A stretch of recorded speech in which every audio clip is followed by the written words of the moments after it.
Bismillahirrahmanirrahim. Assalamualaikum warahmatullahi wabarakatuh. Selamat pagi semuanya.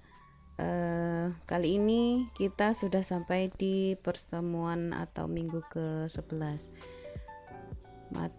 Materi tetap bahan ajarnya dari bukunya Rainer O'Brien, Davis sama Patricia Wallace. Nah, minggu kali ini kita membahas tentang bisnis analitik ya. Oke, apa itu bisnis analitik? Analitik bisnis itu berhubungan erat dengan DSS atau Decision Support System dan Business Intelligence. Jadi materi minggu ini, hari ini kita akan bahas DSS dan BI. Oke, nah kalau misalkan ada pertanyaan, kenapa sih manajer atau pemangku keputusan itu membutuhkan dukungan IT atau IT support? Jadi membuat keputusan kalau berdasarkan manusia ya, mungkin kalau kita ngomong berdasarkan kemampuan, iya pengalaman manusia juga bisa ya. Cuman alangkah lebih baik dan lebih hati-hati kalau misalkan kita juga dibantu atau disupport dengan data atau informasi yang valid dan reliable. Nah, jadi kenapa sih dalam sebuah keputusan itu membutuhkan dukungan data? Jadi setiap informasi itu sangat penting untuk setiap tahapan dan aktivitas proses pengambilan keputusan. Meskipun informasi tersedia, namun pengambilan keputusan sulit dilakukan karena kecenderungan beberapa faktor berikut. Kita coba bahas.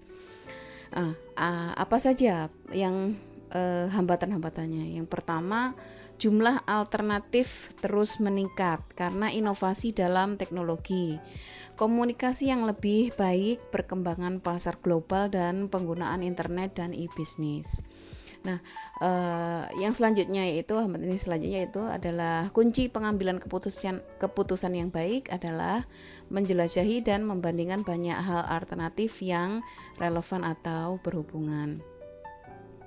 Oke, yang ketiga yaitu semakin banyak jumlah alternatif, semakin banyak pembuat keputusan membutuhkan pencarian dan perbandingan dengan bantuan komputer. Jadi misal contohnya ini banyak sekali ya, kalau misalkan kita membahas tentang decision support system ya yang dibantu oleh IT. Contoh sederhana, saat kalian kita flashback beberapa waktu yang lalu, misalkan waktu SMA ya, waktu SMA kemarin kalian mungkin masih beberapa di antara mungkin sudah yakin ya, saya mau jurusan saya mau jurusan A. Nah, alternatifnya jurusannya B. Nanti alternatif ketiga C atau seperti apa. Nah, permasalahannya yang sudah yakin akan hal tersebut itu hanya prosentasenya itu hanya sedikit. Nah, sedangkan yang paling banyak yaitu teman-teman yang galau akan keputusan saya nanti akan mengambil jurusan apa ya di perkuliahan. Nah, bisa menggunakan bantuannya kalau di topiknya ini adalah DSS atau Decision Support System. Nanti insya Allah di semester berapa ya? Semester agak atas nanti ada membahas tentang sistem pendukung keputusan ya, karena di bahasa Indonesia kan sistem pendukung keputusan. Nah, ada banyak metode di sana. Jadi ada banyak metode atau algoritma. Jadi misal contohnya kita kembali ke contoh pemilihan jurusan tadi. Nah, variabelnya itu banyak untuk membandingkan atau untuk memutuskan. Kalau misalkan kita ngomong feeling, saya feelingnya kemana? Saya feelingnya ke SI saja, saya feelingnya ke kedokteran, saya feelingnya. Nah, kalau kita ngomong main feeling, nah permasalahannya di SS ini kita selain feeling ada variabel yang lain yang mungkin kita juga masukkan sebagai pertimbangan. Salah satunya misalkan adalah nilai raport. Terus misal yang masukkan ke dalam variabel adalah masa depan. Misalkan nanti kalau misalkan di sini kerjanya di mana, gajinya berapa, dan seterusnya. Nah, salah satu fungsi dari decision support system itu sama seperti yang saya contohkan tadi. Jadi lebih lebih membantu kalau misalkan kita memberikan banyak variabel atau banyak alternatif pilihan, kurang lebih seperti itu. Nah, nilai misalkan jurusannya, saya jurusan IPA, saya jurusan IPS waktu SMA kemarin, atau kemarin itu saya SMK Bu, saya misalkan jurusan jaringan misalkan. Nah, saya kepingin ini bla bla bla bla. Nah, nanti akan muncul alternatif pertama dari nilai, dari istilah kita ngomong masa depan dan seterusnya. Ternyata Anda disarankan untuk memilih jurusan A. Nah, alternatif yang kedua Anda disarankan untuk memilih B, dan yang seterusnya. Balik lagi ke manusianya sendiri, apakah daftar rujukan tadi itu benar-benar digunakan.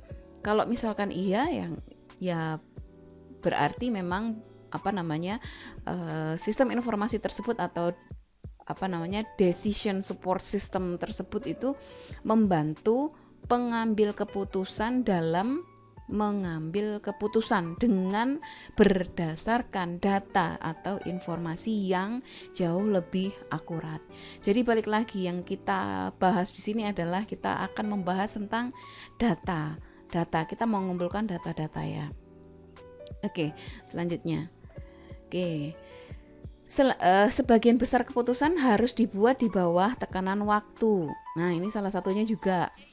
Seringkali tidak mungkin memproses informasi secara manual dengan cukup cepat dan efektif. Keputusan harus diambil dengan waktu relatif singkat, cepat, dan mempertimbangkan banyak kondisi. Nah, Anda mungkin pernah dengar istilah time is money. Nah, ini salah satunya. Sedangkan kalau misalkan kita ngomong mengandalkan kemampuan manusia saja, kita mengandalkan diri kita sendiri, keterbatasannya yaitu kita mungkin tidak bisa membaca data yang sangat banyak. Nah, sedangkan kalau misalkan IT atau DSS itu dibantu dengan beberapa algoritma, itu sangat mudah untuk membaca data yang banyak. Next. Nah, karena meningkatnya ketidakpastian dalam lingkungan pengambilan keputusan menjadi lebih kompleks. Biasanya perlu dilakukan analisis yang canggih untuk membuat keputusan barang. Next. Nah, seringkali keperluan untuk mengakses informasi dari jarak jauh dengan cepat perlu berkonsultasi dengan para ahli atau melakukan sesi pengambilan keputusan kelompok.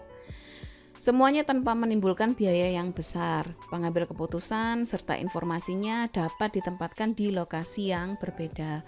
Menyatukan semuanya dengan cepat dan murah menjadi tantangan besar. Nah, di sini saya juga mengingatkan ya, hati-hati dalam mengambil data yang diterapkan di publik ya. Contoh misal seperti ini. Kita sekarang kondisi, kita ngomong data dulu ya, contoh data. Kita misalkan kondisi pandemi COVID ini ya. Kalau misalkan kita mau membuat sebuah aplikasi yang ada hubungannya dengan data COVID. Nah, kalian harus memperhatikan juga sumber data yang akan Anda ambil untuk aplikasi Anda. Nah, ini harus diperhatikan. Nah, misalkan apakah data itu langsung saya ambil dari Satgas Covid atau saya ambil dari BPS atau saya ambil dari pemerintah daerah atau saya ambil dari rumah sakit atau seperti apa. Jadi data-data yang kita ambil sebagai sumber dari DSS atau BI nanti ke depannya itu juga harus relevan gitu loh. Jadi jangan sampai data yang kita ambil ini malah tidak sinkron, malah nggak memberikan keputusan yang valid. Oke, lanjut ya. Nah, sekarang kita bahas tentang BI. Nah, BI ini base-nya sama dengan DSS, membutuhkan data. Ya, membutuhkan data sumber. Nah, apa ini BI? Kita bahas dulu. Pengertiannya yaitu BI itu adalah sebuah area yang luas dari aplikasi teknologi dan proses untuk mengumpulkan, menyimpan, mengakses, dan menganalisis data untuk membantu pengguna bisnis membuat keputusan yang lebih baik. Oke, nah yang selanjutnya, penggunaan BI dalam organisasi ini sangat bervariasi. Di organisasi atau perusahaan yang lebih kecil, BI mungkin terbatas pada spreadsheet, Excel ya. Jadi ada di Excel nanti ada beberapa fitur, tapi fitur kecil ya, fitur kecil. Nah, kalau kita ngomong di perusahaan yang besar, BI itu seringkali merupakan perusahaan di seluruh dunia dan mencakup aplikasi seperti penambahan data, analitik prediktif, dashboard, dan visualisasi data. BI untuk organisasi atau perusahaan itu sangat terus berkembang. Oke, tidak berlebihan jika dikatakan bahwa bagi banyak perusahaan BI menjadi prasyarat untuk bersaing di pasar. Oke, next. Contoh. Nah, ini contoh. Pengajuan pinjaman bank. Seseorang mengajukan pinjaman pada bank tertentu akan di cross check dengan data pinjaman dari Bank Indonesia, sehingga terlihat orang tersebut memiliki tunggakan pinjaman atau tidak, serta data-data nasabah bank saat ini sudah terhubung dengan data pajak dan data Dispenduk Capil. Nah, ini saya pribadi memang belum memahami, saya masih awam ya. Tapi dari informasi yang saya dapat, bank yang ada di Indonesia itu punya otorisasi, punya sinkronisasi data dengan Bank Indonesia. Tapi ini tidak semua data ya, hanya data-data yang, salah satu contoh misalkan seperti ini, misalkan hanya statusnya apakah dia masih punya kewajiban di bank yang lain, data-data seperti itu. Tapi kalau misalkan kita ngomong orang ini punya uang berapa di bank mana, data-data sensitif tidak akan di-share ya. Terus ada lagi ini data pajak. Mungkin dari kalian sudah memahami NPWP, atau bahkan mungkin dari kalian yang sudah berkecimpung di wirausaha ya, mungkin sudah membuat NPWP. Nah, misalkan ada mungkin, apakah semua, saya di sini belum bisa menjawab atau mengklarifikasi ya, karena saya pribadi memang saya belum mengkonfirmasi hal ini ya. Tapi kalau misalkan dari beberapa cerita, dari beberapa kasus, kurang lebih seperti ini. Jadi data yang tidak sensitif ya, data umum.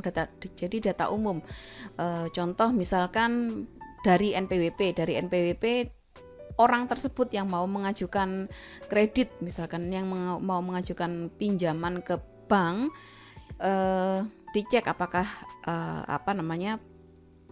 orang tersebut itu taat pajak, atau tunggakan pajaknya ini bagaimana.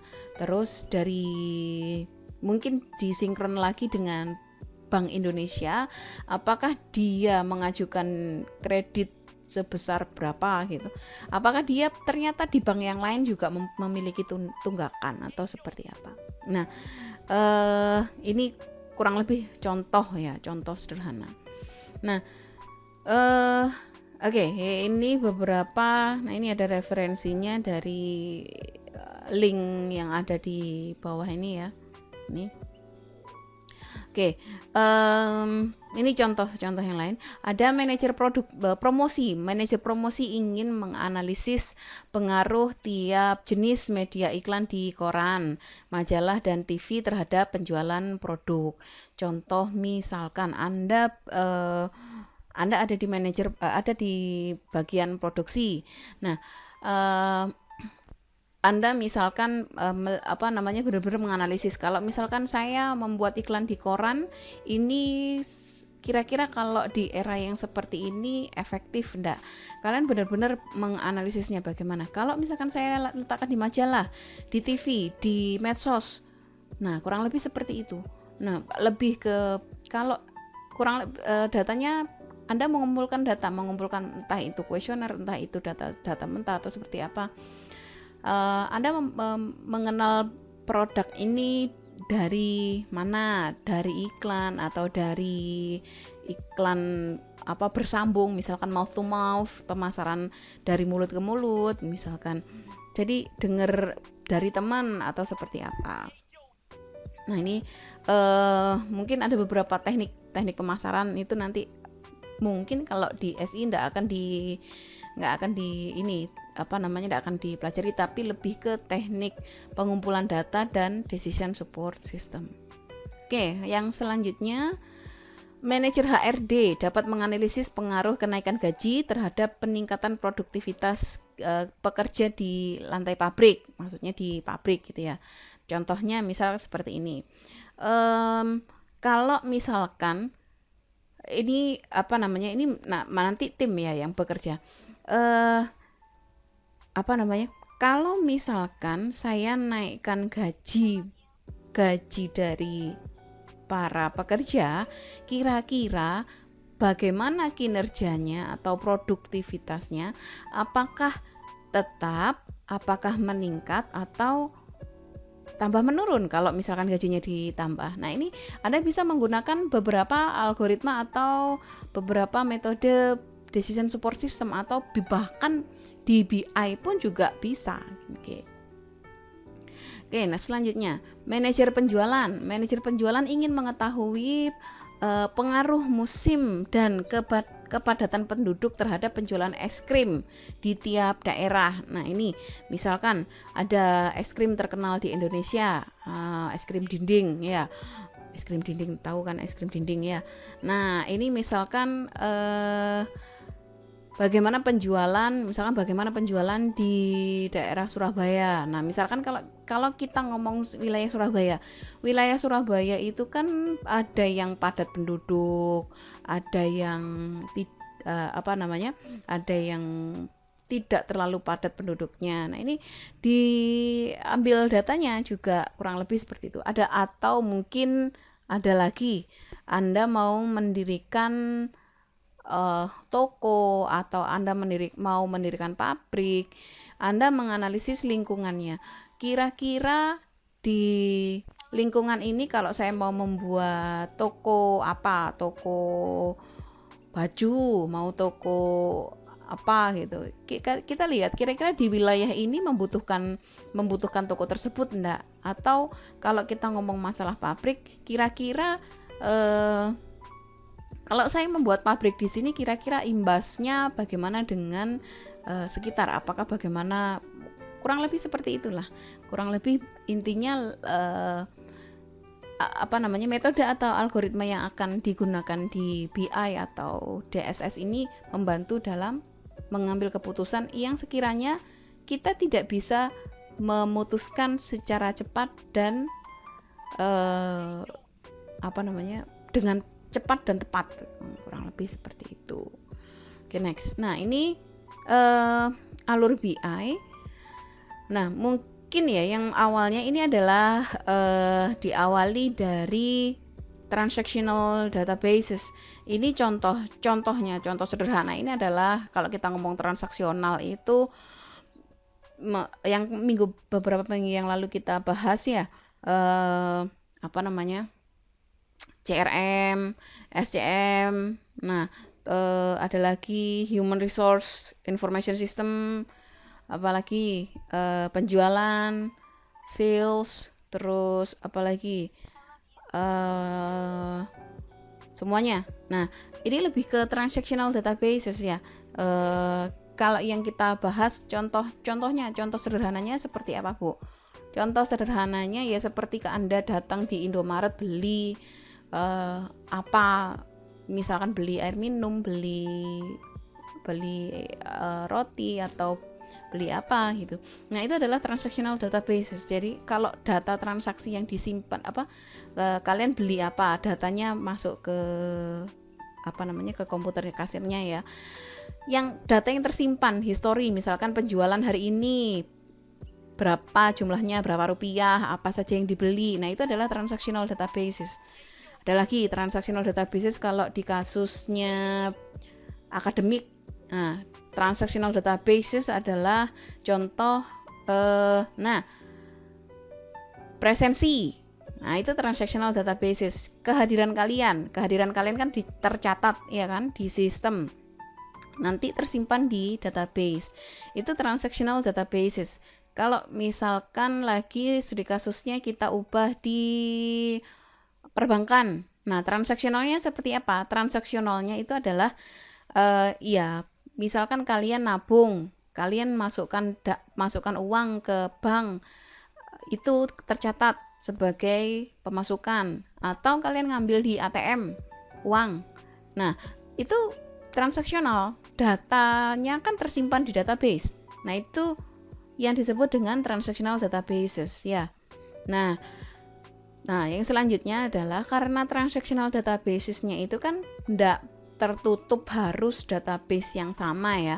Misalkan databasenya Oracle semuanya, enggak menutup kemungkinan enggak untuk di merge dengan database yang lain. Ada SQL Server, ada MySQL dan database yang lain. Nah, sebelum masuk atau diolah menjadi BI, data yang dari database yang berbeda itu diproses ETL atau extract, transform, dan load. Jadi diekstrak itu maksudnya dipecah, karena beberapa tipe data itu kan penyebutannya beda. Ada yang misalkan ada yang integer, ada yang penyebutannya int, ada yang penyebutan tipe datanya varchar, ada yang penyebutan tipe datanya varchar 2, ada yang penyebutan tipenya dengan kita ngomong varchar, ada yang bilang ngomong string dan seterusnya. Nah, data-data yang berbeda tersebut, tipe datanya diekstrak, kemudian ditransform untuk kurang lebih ini sebenarnya tipe data tipe data integer dan int itu sebenarnya nanti sama, nanti kita olah. Nah, sedangkan kalau misalkan varchar 2, terus apalagi tipe data yang ini sama, transform. Terus load itu kalau misalkan sudah sesuai, di load itu dimasukkan ke data warehouse. Jadi data warehouse kalau kita terjemahkan warehouse itu kan gudang. Data warehouse itu berarti gudang data. Jadi datanya itu banyak. Oke, jadi di transactional database ini kita juga bisa ngambil data dari umum ya, dari misalkan bisa enggak Bu kita ngambil data dari Twitter, dari dari media-media yang lain yang ada di internet, bisa. Nah, dari BI ini kita bisa mengolah data tersebut menjadi beberapa beberapa metode. Ada kalau misalkan kita ini yang beberapa waktu yang lalu kita bahas tentang data mining, ada enterprise reporting, ada performance management. Jadi dari data tersebut itu, dari data yang dimiliki sama data warehouse ini bisa diolah menjadi banyak informasi. Nah, salah satunya adalah business intelligence. Nah, kalau misalkan kita ngomong data mining itu, kalau misalkan sekarang yang kita lagi itu adalah Twitter ya, yang kita ngomong data atau text mining itu lebih ke Twitter, jadi lebih ke sentimen. Misal kita ngomong sekarang yang lagi adalah pilkada. Pilkada itu kita cek di Twitter hashtag yang paling sering dibahas di Twitter itu apa. Nah, sehingga memunculkan kita mau ngapain, kita mau ngapain dengan data pilkada, kurang lebih seperti itu. Kalau misalkan kita ngomong di dunia enterprise atau di perusahaan, business intelligence itu tadi sudah kita sebutkan contoh-contoh sebelumnya, yaitu misalkan contoh kalian di bank, di di bagian kartu kredit gitu.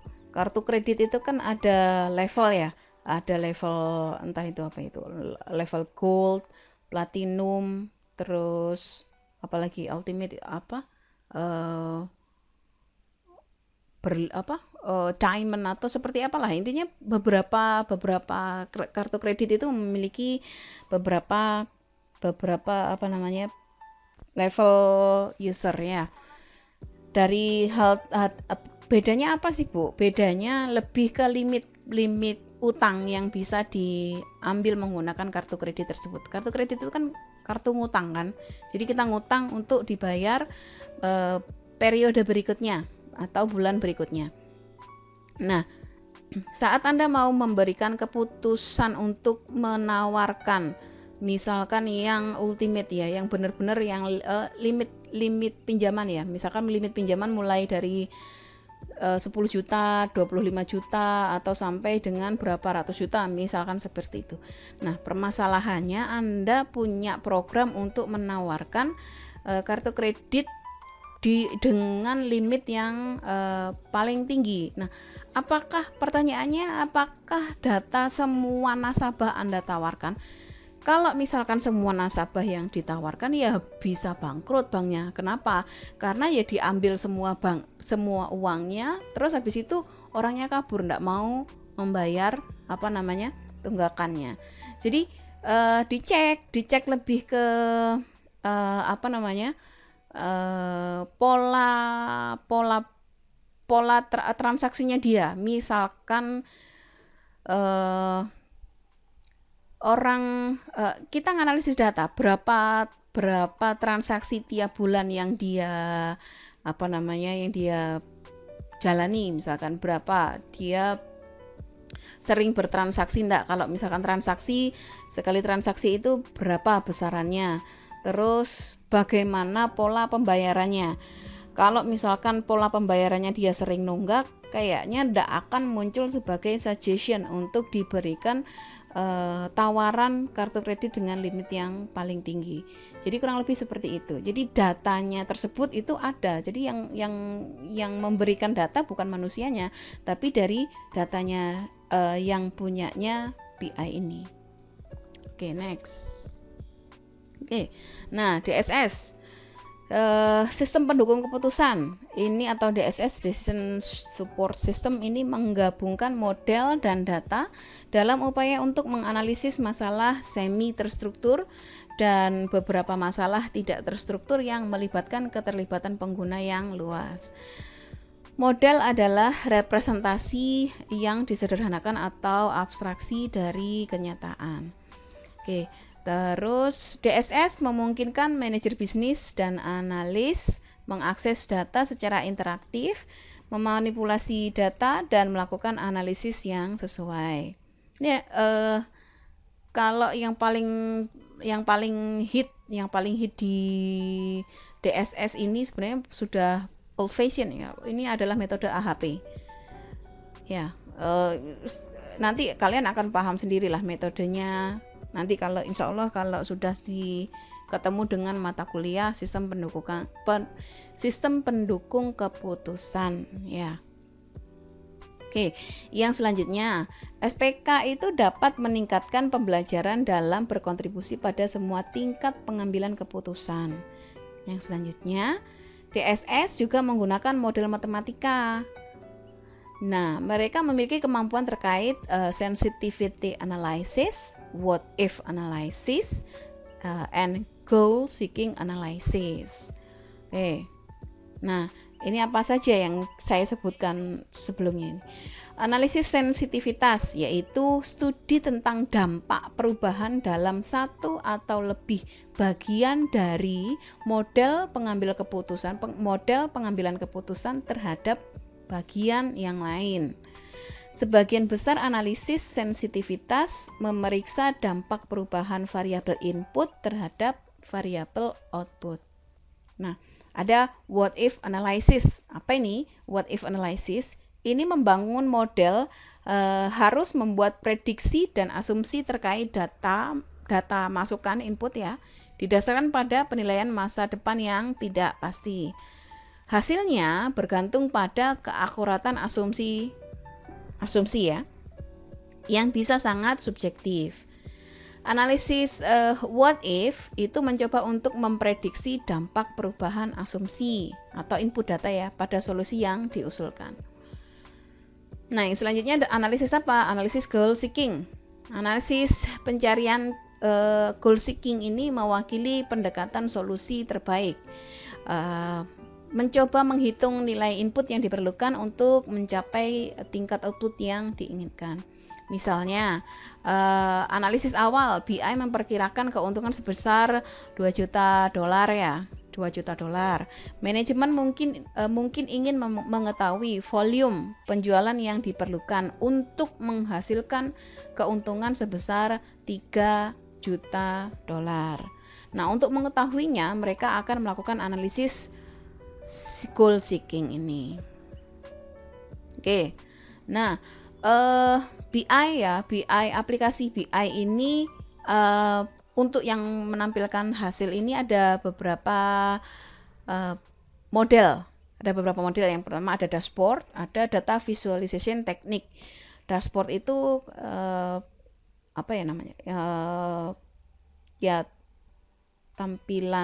tampilan aplikasinya ya. Tampilan dashboard itu lebih ke home tampilannya ya. Nah, sedangkan data visualization technique ini teknologis ini maksudnya bagaimana menampilkan informasi itu yang informatif. Nah, kalian kalau misalkan menampilkan data biasanya kan taruh, ambil data semuanya, akhirnya informasi yang kalian tampilkan itu tidak informatif, tapi tambah membingungkan. Jadi data visualization technologies ini maksudnya itu bagaimana kita menampilkan informasi itu benar-benar bisa dibaca oleh orang yang bahkan awam terhadap IT, lebih memudahkan. Nah, ini contoh dashboard. Dashboard itu lebih ke tampilan aplikasi secara umumnya. Jadi ada yang drill down, ada yang critical success factor, ada yang KPI status access, trend analysis, exception reporting dan seterusnya. Oke, dashboard involved from executive information system, which were information system designed specifically for information needs of top executive. Nah, today, however, many employees, business partners, and customer can access an organization digital dashboard. Jadi semuanya, semua lini, semua level, semua pihak itu sudah bisa mengakses dashboard ya. Tinggal dilihat punya akses atau enggak. Nah, BI ya, saya ngomong BI ya. BI ini aplikasi ya, BI ini itu banyak ya. Nanti kalian mengenal BI itu di mata kuliah data warehouse ya. Ada data warehouse, nanti setelah data warehouse ada mata kuliah data mining. Di data warehouse itu kalau yang for free ya, kalau yang aplikasi yang gratis itu mungkin bisa menggunakan Pentaho.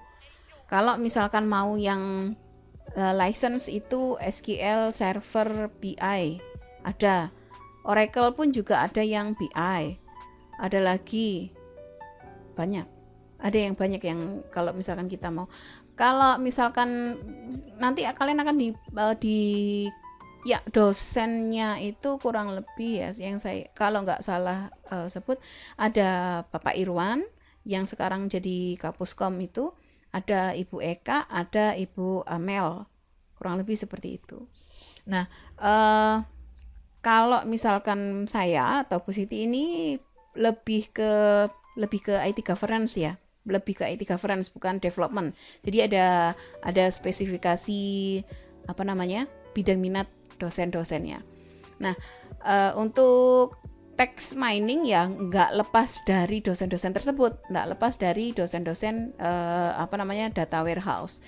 Jadi nanti akan diajarkan kalau misal kemungkinan masih pakai yang free ya, pakai Pentaho ya. Tapi kalau misalkan saya pernah pakai itu SQL Server BI, pakai SQL Server berapa ya? SQL Server 2014 itu ada BI-nya. Jadi kita bisa nyoba pakai datanya data contohnya. Kalau mungkin nanti kalian mengenal data contoh itu skema HR ya, ada employees itu data contoh ya, data contoh yang ada di masing-masing database. Kalau di SQL Server itu ada, jadi nanti kalau kita mau menampilkan data apa, ada data employees, ada sales, ada banyak datanya, sehingga kita pingin menampilkan pingin kalau dashboard mungkin report apa yang pingin Anda tampilkan belajarnya, bisa menggunakan kalau saya pribadi yang pernah menggunakan adalah SQL Server. Oke. Nah, ini contohnya kebetulan saya akan coba langsung di sini. Jadi yang dicontoh ini yang kita bahas tadi ya, ini yang dicontoh. Jadi ini adalah hasil dari skripsi kakak tingkat kalian. Nah, ini sudah karena dia web, jadi di hosting. Ini kebetulan yang hosting pembimbingnya ya. Ini yang hosting pembimbingnya sendiri. Nah, di sini ada model ya, ada ini contoh dashboard ini seperti ini. Ini aplikasi ya. Kalau kita ingin menampilkan data, kita bisa menggunakan drill down, ada analisis what if. Nah, di analisis what if ini sebenarnya di Excel itu juga ada. Di Excel kita coba dulu. Oke, ini analisis what if.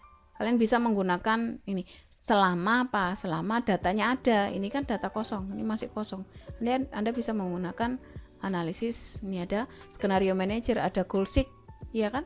Nah, ini kalau sudah ada di fiturnya Excel, kalian coba googling di YouTube, googling di web, bagaimana cara menggunakannya. Jadi datanya misalkan ada, datanya banyak, ya, baru boleh menggunakan data analysis what if. Oke. Nah, di sini contohnya yaitu contoh kita mau ambil Aceh ya. Nah, ini datanya sudah ada. Jadi data-datanya sudah ada. Nah, ini sistem informasi eksekutif produksi padi. Kalau kita ngomong dulu itu ada mata kuliah namanya sistem informasi eksekutif ya. Sistem informasi eksekutif untuk yang sekarang masuk ke mata kuliah DSS ya, atau sistem pendukung keputusan. Nah, contohnya ini adalah produksi padi. Misal contohnya bagi teman-teman yang saya dulu punya teman anaknya petani ya, bukan petani sih, apalah. Jadi kalian tidak usah minder. Jadi lebih ke dari sini tuh lebih coba kalian benar-benar orang lapangan yang seharusnya memahami produksi produksi padi di lingkungan kalian atau kurang lebih seperti apa. Nggak usah malu, tapi lebih ke memanfaatkan bagaimana kondisi yang seperti ini saya bisa kembangkan, malah membantu lingkungan gitu. Jadi akhirnya apa? Selain membantu orang tua, nanti daerahnya pun juga bisa keangkat oleh pemuda daerah. Nah, memang sekarang yang lagi digaungkan adalah bagaimana pemuda daerah itu bisa membantu perkembangan di daerahnya masing-masing. Oke. Nah, yang ini datanya mulai dari 93 sampai dengan 2015. Yang dibutuhkan adalah luas lahan, ada produktivitas dan produksi. Oke, kita coba pilih bagaimana menggunakan analisis what if ya. Kita pilih tahun ya, kita pilih tahun 2000, misalkan sudah berapa 20 tahun yang lalu. Nah, luas lahan itu berapa ini? 11 jutaan lebih ya hektare. Produktivitas nanti kan ada rumusnya sendiri. Dengan produktivitas 44,01 itu dia bisa memproduksi 51 juta ton. Bisa dibilang 52 juta ton, ya kan? Nah, dengan analisis what if, kalau misalkan variabel apa yang diubah? Variabel apa? Misalkan produksi, kita mau mengubah produksi. Misalkan kita mau kita ubah ya, kita naikkan misalkan jadi 55 ya. Di sini kita naikkan aja. Oke, kalau misalkan menggunakan analisis what if, nah ini produksinya sekitar sekian ya. Berarti yang kita cek ternyata dari yang awalnya sekian, kalau yang kita cek adalah produktivitasnya meningkat ya. Produktivitasnya meningkat dengan hasil seperti ini ya. Nah, sedangkan luas lahan, nah mau nggak mau kalau hasil pingin produktivitasnya tetap, ini luas lahannya ternyata harus dinaikkan. Kalau yang di sebelah kiri luas lahannya tetap, ternyata produktivitasnya meningkat. Kurang lebih seperti itu. Kalau misalkan mau di variabel yang lain, kita coba cek, kita naikkan juga. Nah, kalau kita ngomong luas lahan ya,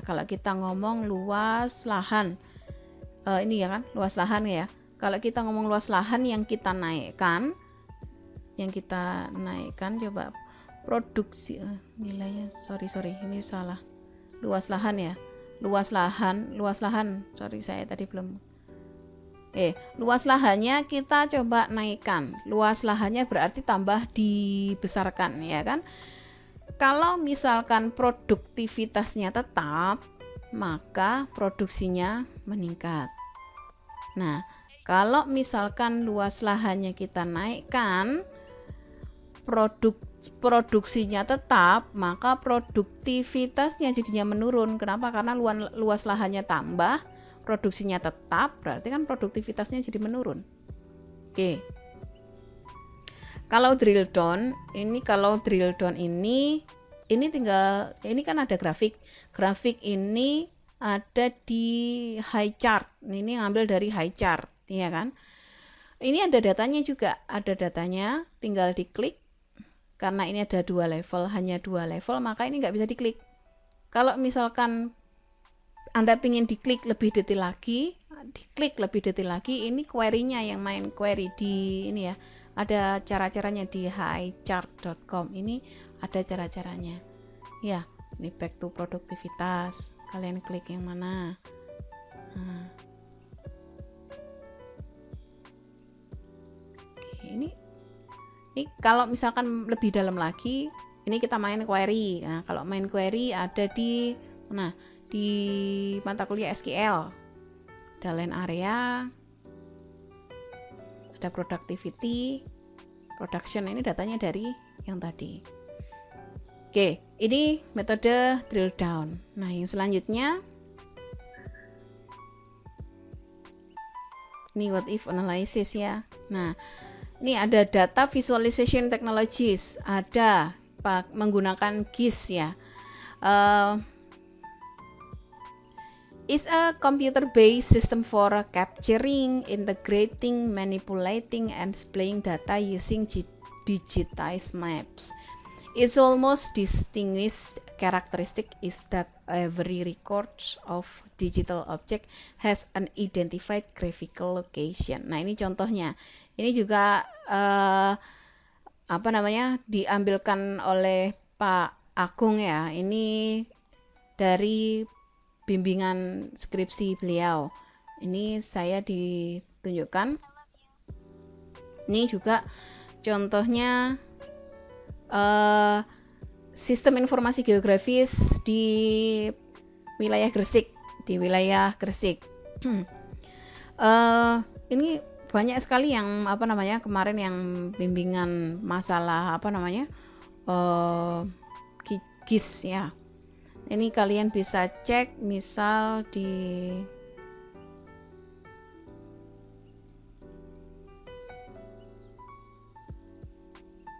ini kalau misalkan ini GIS-nya yang free ya. Ini kalau GIS-nya yang free itu katanya for development purposes only. Jadi kan karena berbayar ya. Kalau misalkan kalian mau beli ini tulisannya tidak ada. Ini lagi ini bawean. Oke, ini kurang lebih seperti itu. Ada lagi nih yang ada di Surabaya. Ini contoh.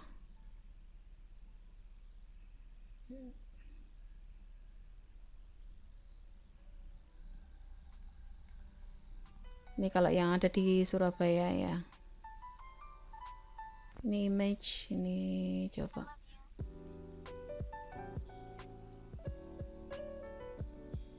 Oke, nah ini Jatim ya. Nah ini yang Jawa Timur ya. Misalkan kita bahas di Surabaya. Ini ternyata Surabaya datanya sekian. Kita cek di Sidoarjo, klik, muncul datanya lagi. Nah, kalau misalkan kita ngomong di dunia, ini datanya seperti ini. Kalian tinggal di mana? Mungkin di daerah,